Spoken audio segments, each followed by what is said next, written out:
All right, so a lot of people have asked me what kind of race prep or training prep they need. I think it's important that we have our athletes training on equipment that's similar to what they race on. And I don't think this should be a very long process. Once a week, hopefully less than 10 minutes of time, you should be able to keep your edges sharp and your base waxed, which will help make training more similar to what we do during race time. So this is just what I do. This is not endorsed by anyone, but this is something the way that I take care of my skis, and Jackson takes care of his skis when we're racing. So the equipment that you would need at a minimum would be a set of vices, and there'll be links in the description on this video for purchasing all of this equipment, but a set of vices so that you can work on your skis. I would recommend 2 diamond stones for doing the edges. I like the Moonflex brand, and I would recommend getting the 200 and 400 grit. If you're only going to get 1 stone, I would recommend getting the 400 grit stone. You also would want to have a edge angle guide.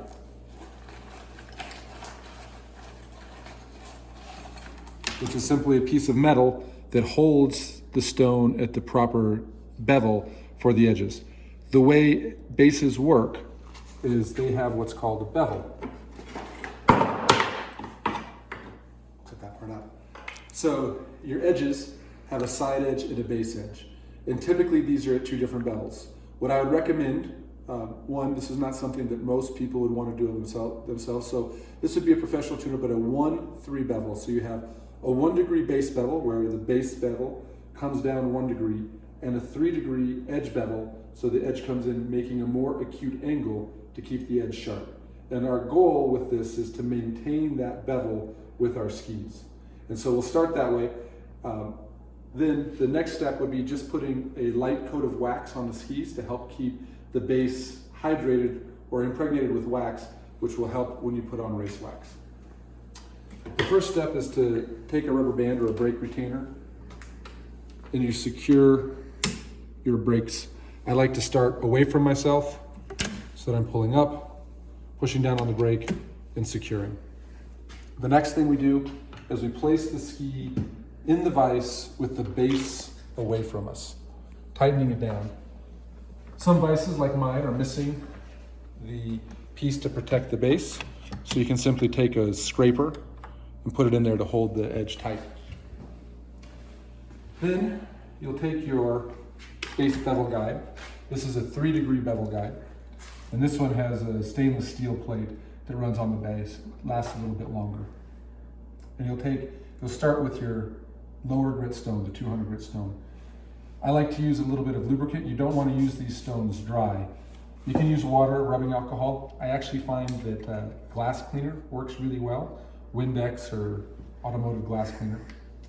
You'll then take your stone, place it on the edge bevel guide, and take a spring clamp. You can pick these up for a couple dollars at Home Depot, and clip it on, and that holds the stone on your bevel guide.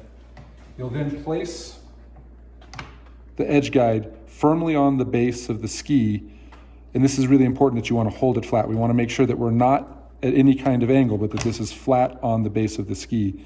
And using your thumb, we want to do several passes back and forth. It doesn't really matter, in my opinion, that they all have to be in one direction. So we just go back and forth over the edges. And as we're listening, you can sort of hear the little burrs and areas where you can hear the stone catching in the metal of the edge. And we're just taking and restoring that nice sharp edge. And it doesn't have to be a very long period of time, just a few strokes back and forth. I like to finish with a few long strokes. And the reason we put the base edge away from us is it's easier to pull this edge guide into the ski against ourselves and keep the pressure firm. And then I use my thumb to hold downward pressure on that stone. And so a few strokes here. And then we'll change to our next stone. So now I'm going to the 400 grit stone. Again, just a little bit of liquid to lubricate those. Spring clamp. And we're doing the same technique.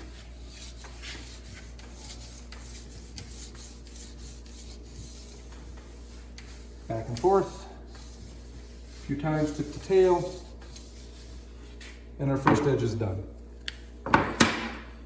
And sometimes I like to take a blue shop towel and just wipe it down. That gets all of the metal residue from the rut filing off. And you can see that way we're not putting any of that material into our bases. Now we'll flip the ski over. Just take the ski, flip it over so we can get the other edge away from us. Tighten it up. Now we're going to take a quick look at the base. We're just going to put a quick coat of wax on this. These skis are not fully scraped from the last time I waxed them. You can see a little wax residue. But before I wax, I like to take a brass brush. These are racewax.com. Fairly inexpensive, but the brass brush helps just to get any dirt or material out of the base of the ski. And we're just brushing the wax out of it. And I like to go in both directions because, again, we're just trying to clean the base of the ski here. Doesn't take a lot, just a few passes. Now I'm just going to again take blue shop towel, wipe it down. Now, I would definitely recommend purchasing a race wax iron. It doesn't have to be fancy, but you do want something with temperature control because a general iron that has steam vents and other holes will just not work as well. Frankly, the least expensive you can find is more than adequate, but there are more bells and whistles and more temperature controls. But for, again, most age class and even ability class level racing, the inexpensive irons are sufficient. So we'll take wax. This is the Wind Universal Wax. I would recommend using an inexpensive wax such as Base Prep or Wind Universal, Swix, Toco. They're all fine, but you want to use an inexpensive one because our main goal with this is not to try to match snow temperatures. It's mainly just to keep wax in the base of the ski, which will help with performance.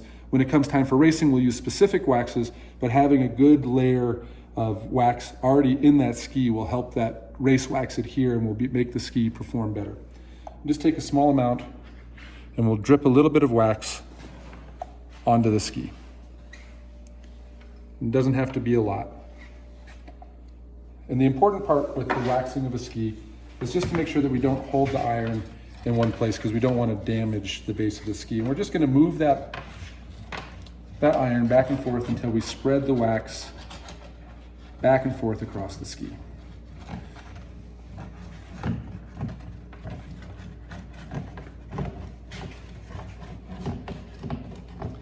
Just move that wax back and forth. Sometimes those drips don't want to seem to move, so you can just move it back and forth to try to spread the wax. You also might want to show them the crayon method. Okay. So once we have the wax sort of covering the ski, I like to do one final pass just to heat up the ski a little bit and get that wax into the base. So the base, it's not truly like this, but you can sort of think of it like a bunch of straws on end.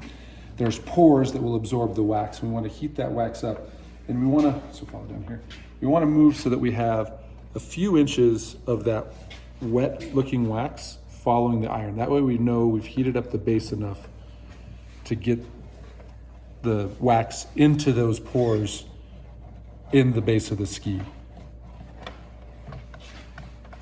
Now, at this point, it would be sufficient. To get optimal performance, we would want to let this cool and then scrape the skis.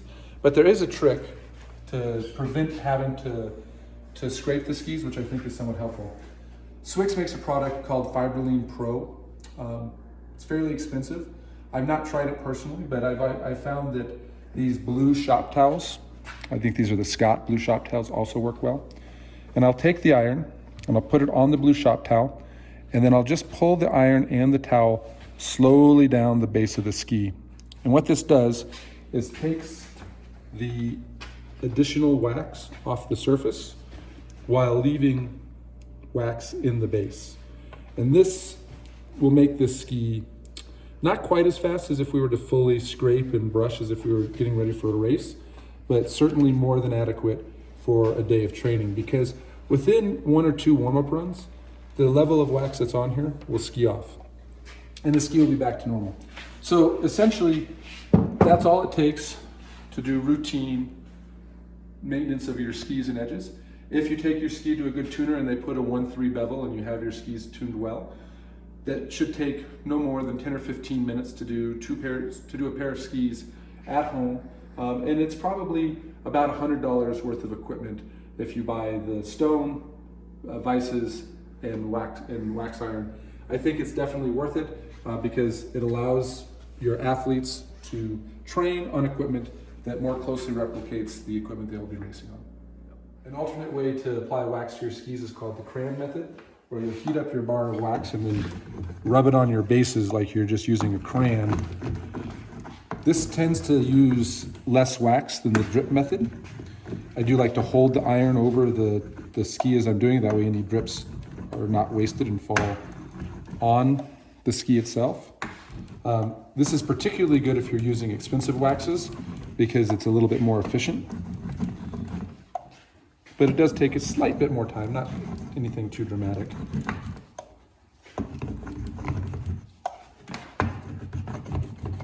And once you get the wax on there, same technique applies where you then take your iron and you just move the iron to spread the wax evenly over the base of the ski. Want to make sure it's all melted in. And as far as the temperature of the iron, depends on the wax that you use. The wax will have a suggested temperature for that wax. And I would just follow those recommendations. My plan will be to do some additional videos talking about race wax preparation and base structure and the types of prep we would do for a ski in anticipation of a race. But I felt that at the beginning of the season, just a basic maintenance and tuning goes a long way to having high performing equipment. Then we'll do the same, just go slow, sort of a final, heat up the base, get that nice shiny trail that follows. That way we know we've got the base heated, the wax into the pores, and there'll be further discussions to come about base structure, brushing, which will be more in our race prep video. And then, because again, I probably wouldn't use the towel and iron technique if preparing for a race, but I think it is more than adequate and definitely a big time saver if you're just getting your skis ready for a day of training.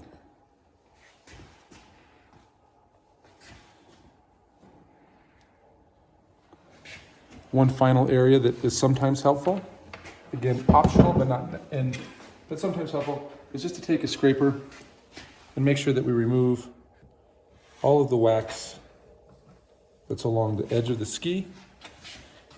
This will help on those first few runs of being able to really utilize the sharpness of that edge that we had spent the time to hone with our diamond stones.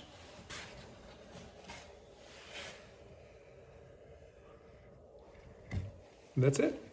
So the final step, once you finish waxing your skis, you want to give them a few minutes to cool down. You want to make sure that they no longer feel warm to the touch. Once they're cooled, I would strongly recommend that you use a ski strap to hold them together. This prevents two things from happening.